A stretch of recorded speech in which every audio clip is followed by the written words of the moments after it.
తెలంగాణలో రైతు భరోసాపై రాజకీయ రచ్చ ముదురుతుంది. ఇప్పటికే కాంగ్రెస్ బీఆర్ఎస్ మధ్య మాటల తూటాలు పేలుతుండగా ఇప్పుడు బీజేపీ కూడా ఎంటర్ అయింది. రైతు భరోసాపై డైలాగ్ వార్ ఇప్పుడు చూద్దాం.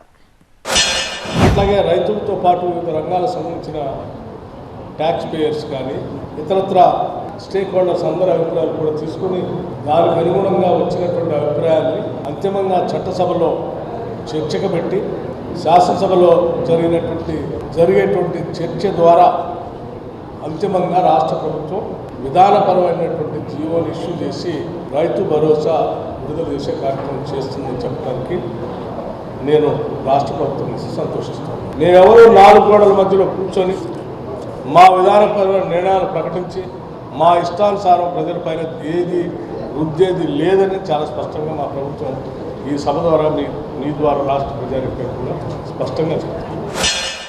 ఒక్కొక్క హామీపై వీళ్ళు ఓట్లు సంపాదించారు కదా, ఒక్కొక్క హామీ ద్వారా వీళ్ళు ఒట్టు మీద ఒట్టు పెట్టి గట్టెక్కి నెత్తిన కూస్తున్నారు కదా. ఇప్పుడు కొత్తగా కమిటీలు వేయటం, కొత్తగా మరి దాని గురించి మేము ప్రజాభిప్రాయాలు చేస్తామని అంటాం. ప్రజా తీర్పుని అవమానపరచటమే అని చెప్పని భారతీయ జనతా పార్టీ సందర్భంగా పేర్కొన్నారు.